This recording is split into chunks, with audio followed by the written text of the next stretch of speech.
Hello, this is Adam with the uh, Ride the Waiver Wire Show. It's a little different. I know I'm doing the intro over here. We got Clay with me. I'm usually his right hand man, but today he's going to be my right hand man. Really, what this show is just it's our fantasy show. Kind of go over who won the matchups between our teams last week, who scored what, who was high scoring players. Just kind of give shout outs and highlights to the players that kind of been going off this week. So, Clay, what do you expect to get out of this first show here? Oh man, I'm just excited for everybody to get to see, you know, our teams and who won what matchup, kind of who went off this week. I think there's some big sleepers in the draft and free agency and everything like that. I'm excited for everybody to kind of see what these kids did this week. Oh yeah, absolutely. I say, yeah, there's a lot of good stuff. One of the first things we're gonna just kind of dive into real quick is just gonna be some top performers. Top performers, we had Kelly from Waverly, quarterback, My guy, scored my 51 guy. points. Yeah, we got Wright over at Westfall as a running back, scored 50.3. A guy I had picked him up Yeah. off the waivers there. We had Robertson over at Paint Valley, a running back. We had the pleasure of watching live and calling that game. Had 41, and then we had And guest on the show on Sunday as well. absolutely, just a great conversation there. If you haven't seen it, go check it out. We also got we got Potts, a running back from McLean, dropping 40.7. So those are our top Beautiful. four guys we got, all scoring over 40 points this past week. So with those guys, they're just we had we had some guys that maybe we didn't really expect, being Joey Wright, seeing how he didn't get picked up in the draft. Who's somebody that got picked up free agency? Who's somebody out there that you kind of saw that you maybe you thought you didn't think was going to do quite as good as or you thought was going to didn't do as good as you thought it were? So I'm definitely it's gonna be a hometown guy for me, Mason Kelly. I take him in the 10th round with the fourth pick, and he ends up being number one QB on the week. Really most of my points was coming from him that week, so I think he definitely is a kid that you got to look at in that first week, kind of popping off the screen for you. Another one's Caden Pinwell. He goes in the 8th round with the fourth pick. Uh, Another huge sleeper there. He goes off, like you said, for like 30 points. So that's another kid. I don't want to say kind of came out of nowhere. Just well, I guess was a little bit lower on our radar than he should have been.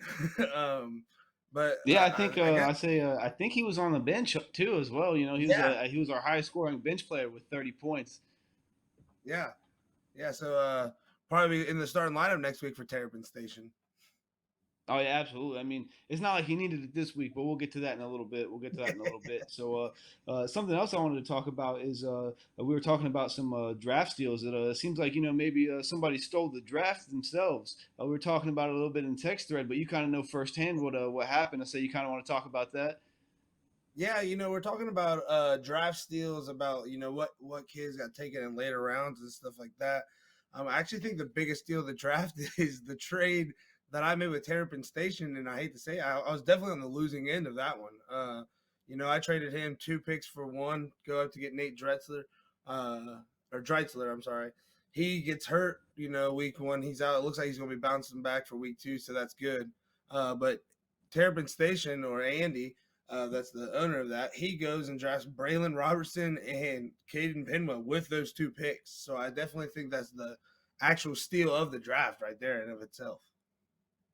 Yeah, 100%. You got to definitely like the steal of the draft when it comes to just one pick being Kelly, because again he's the highest scorer in our league right now. Just unfortunately Waverly didn't get the win out there, but he was still doing great things. Put up a ton of fantasy points.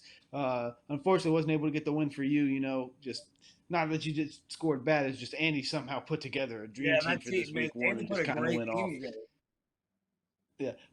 Switching a little bit of gears to switch from the draft as opposed to like the top free agents and like steals of the free agent board. I like to think that Joey Wright was just, we had already kind of touched on him, so I'll just briefly get on him. Just scoring 4 touchdowns, 263 yards on the ground. It's just kind of a crazy pickup off the ground, just kind of or off the waiver wire, pun intended, or plug the show name there. I say just wanted to kind of you know let you guys know we don't have all the right answers here. Week one, probably not gonna have all the right answers week two or week three or week four. Just it's just A lot of feeling out process here, Adam. A lot of feeling out absolutely process. everything's crazy. It's high school football; anything can happen. So Mhm. just glad that we were able to rectify that one from between the draft and week one, and I was able to go ahead and take advantage of that. But then we got somebody else, a hometown guy for me, Lane Hayborn. Just didn't get a whole lot of touches, but maximized his carries and his reps. He ended up with like 30 fantasy points on two scores. Just kind of did great things there. He's picked up by I believe Coach Carl. It was Yeah, yeah, he's yeah, out there and still then amazing things with that amazing mustache. oh yeah, absolutely. So I loved it. I loved the team logos. Loved all the team logos we got going on. I say, and then some free agents. Some free agency pickups that kind of happened this past week. We got Fleely picking up Swords from Waverly. He was one of the top performing free agents that wasn't on a team. I believe Yeah, he another kid that kind of I came. believe he had like 37. Yeah, he had 37.3. Just sitting there on the waiver wire, just riding the wave there. Yeah, yeah, and I believe he's another one that kind of fell a little under our radar there. Now Sean Smith, he was drafted, but I definitely want to give him a huge shout out. Didn't expect a week for him to have either, and he's sitting there He on was a yeah, he Fleely as was a well. fifth rounder, so he was. I Yeah. believe he had I think he had 28 points. Yeah, he had 28 points. Mhm. Was a fifth round draft steal there by Fleely. Uh, yeah, I say, and then another free agency person that kind of popped off this week was a Uniota kid. I believe his last name was Braden. He's not picked up on a team. I think he's a wide Yeah, receiver. I say he ended up going off for about 14 fantasy points. Got a couple of receptions there. Had a decent bit of yards. Say yeah. he did real well. Another couple of Union kids to look at too. Nick Mills, I don't think he was on a team last week. I know there's a few people in the waiver wire trying to get him, so a little interesting to see where he might end up this week. Because I think he could be a missing piece for a couple of people in our league that could really, get the gears running for them. And then Cutright, sadly Blake Hoops has to be out week one. We're hoping that he comes back week two and in a full recovery. But it looks like Cutright kind of rose to the occasion on that and stepped up. He had a bunch of big plays. Really kind of came through for that Sherman offense in a tight win. Yeah, and I also have there's a Greenfield wide receiver coming back. I believe his name is it's I, Eckenberry. I think it's Eikenberry, Max Eikenberry. I hope I said that right. Eichenberry. Yeah, I say yeah, he's coming back off of injury he had, so he took off. They took him, the rest of him week one, kind of make sure he's prepared for this injury. So I'm ready to see what he's going to do. It seems like he's got a pretty good season ahead of him as well. Then just to kind of keep things rolling here, we're kind of just going to jump into the top matchups here. So we had Clay losing week one to Terrapin Station. Uh, Went off. He went yeah, I say off, Clay dude. didn't have a bad game. It's just yeah, Andy here just had such a great game. He was top scorer in the league, had 161 points. Dying for Dubs didn't do bad. Only had 105. Wasn't the worst score in Hey, the number league. one points out of all the losers. I guess I'm a winner in something there. Yeah, absolutely, absolutely. I mean, I'd say closest game though was gonna have to be between Fleely and Coach Coach Carl there. Say Yeah, before we did the rework on the numbers because we just got Paint Valley's stats in late. You were actually you had I think about 100 even. So it was the 3 and 4 spots on scoring were like back to back, but kind of switched up there when we did the update on the scoring process. And then you had me versus K9 unit, which I say Tony he came in late in the waiver wires. He was saving people's lives. So he didn't get a chance to pick up anybody first week. He got a little right. busy with saving lives.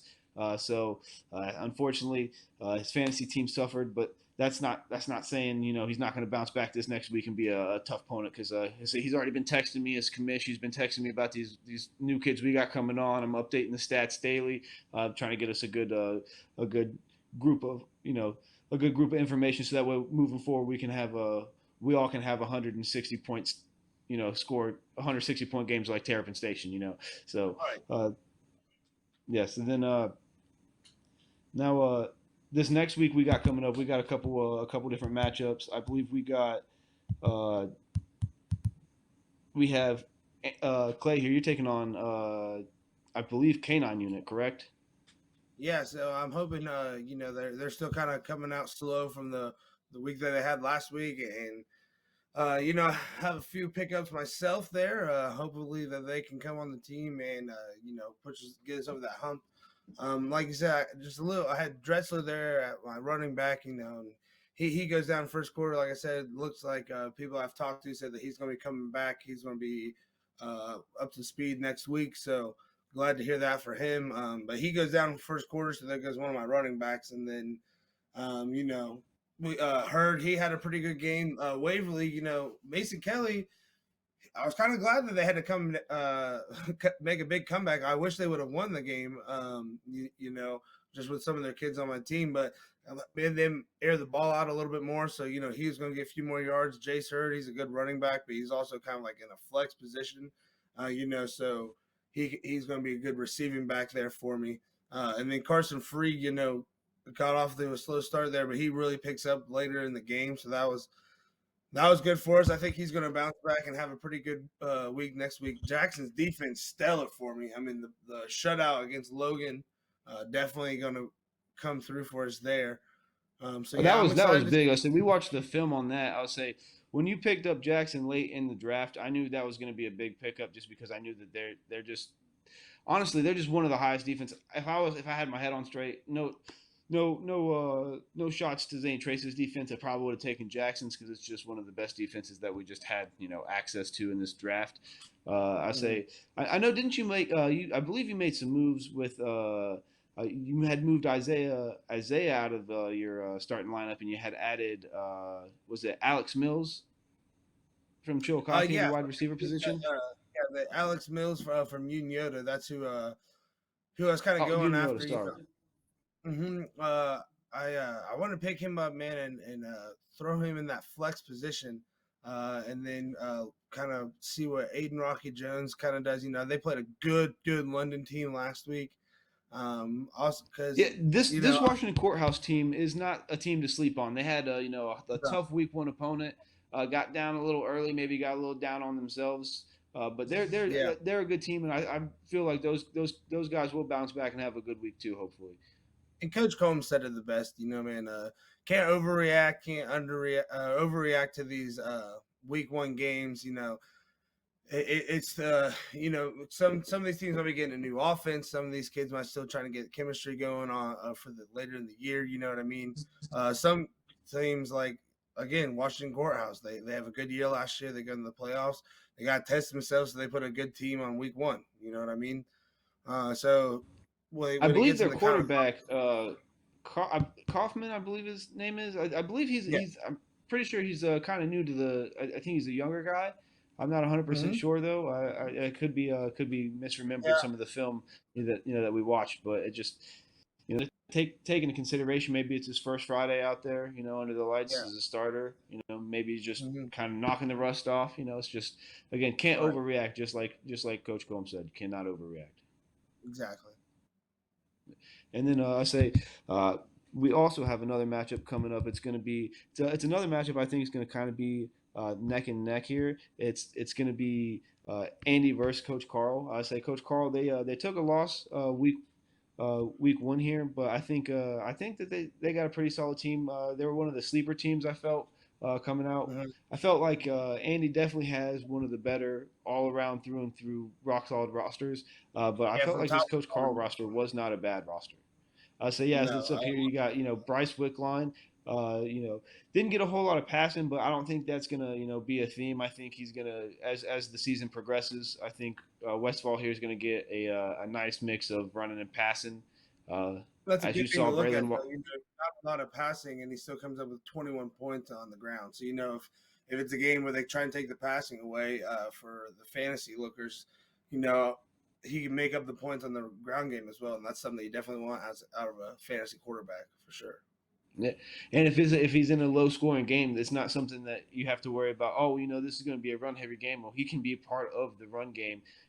As saying that's saying something that he was still able to get 123 yards on the ground, only on 7 carries. So he's knowing when to run, and also having just a powerful back like Joey. Well, not necessarily powerful, just a high scoring back, a high output back, and then put up a lot of numbers. Scoring, getting 100 yards while your running back has over 250 on the ground is kind of impressive, in itself. Mm-hmm. And then this Buddy Wilson, I didn't get a whole lot of film on him, but 27 points there. That's nothing to sneeze at. That's great things Yeah, he's doing out and there. Tony's been saying too. It's a person that he was wanting to get. Tony's really, really high on him. He's expecting big things out of him. He's been really watching the tape. He says he's a hard runner. Kind of Braylon Robertson esque. My apologies. Just it's not going to be one guy. Most times, not even going to be two guys. It's going to take him down. You know what I mean? And he can see the field really, really well. And he's a great leader, so that his teammates are going to love him. So that goes a long way whenever the line's trying to make that extra effort to get you in the hole. So I definitely want to say Buddy Wilson is definitely a running back going forward that you should definitely keep your eye on for fantasy. Yeah. And then Gage Cheadle here, he was on the Southeastern team, which was he was kind of a bright point for him. They came away with a loss week one, I believe, to was it to Northwest. Northwest, yeah. Northwest. So I mean, it was kind of a disappointing week for him as a team, but as fantasy wise, he did kind of have he did have uh, all right game. I believe Yeah, he had getting a couple of 50 plus receptions wide there. receiver from SVC team is definitely is a good week for you. Yeah, I'll say so.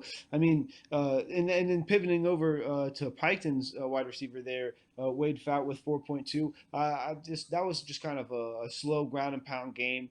Just honestly, it's just you can't really expect much out of your receivers on games like that. Piketon takes the W, so I'm sure that's really all that matters. I say, but don't let those that 4.2 points fantasy points fool you. I say it was still a great game. I believe he had 2 or 3 catches. And then yeah, and then Aiden Dunn here, he was another player that kind of played real well in a loss. That just he was kind of right there in that middle spot. Just unfortunately this team couldn't get the win, but that Zane Trace team did play Logan Elm, who was just Yeah, a and they great were football right there player out there. for most of the game. Going back and watching the film, it looked like they played right there with him in the first half and even kind of into the third quarter. And then, I think Logan Elm got a touchdown, and then it was kind of one thing led to another snowball effect. And the next thing you know, the game's kind of out of hand.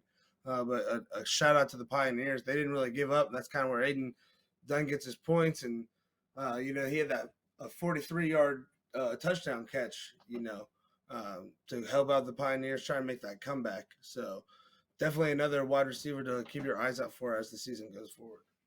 No, absolutely. And then I said, we'll round his out real quick here. We got 13 points for the super flex, and then he just had the highest scoring defense with Uniota. I'll say the Mm-hmm. thing that separated them from Jackson there from being the highest scoring defense was that Uniota actually blocked a PAT, kind of won him the game. By kind of, I mean Won the absolutely game did. and one of the defense of the week.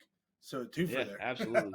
Yeah, so it's a little two for there with 25 points. And then the last game is going to be me it's going to be me versus my rival Fleely. I'm looking forward to this one just because Fleely, Trevor, owner of Fleely's been talking a lot of trash on this one. I'll say I'm loving my team here. I'll say had a couple of mishaps. I picked up a receiver that just maybe doesn't get a whole lot of PT, but definitely a great morale guy out there. Yes. Look for I look for good things to come through for Newt Hoops and Garrett Brown all season long. Um, my receiver here, Matt Hembry from the Ohio division of the TVC, Vinton County. Looking for him to do great things. He had only 2 looks in the passing game, but notoriously the Uniota Vinton County game is always going to be a kind of a slow burn game. Right. We already talked a lot about Joey Wright, that running back from Westfall. Uh, Again, I think this Washington Courthouse team is going to be great. I think Kaufman's going to do great things out there.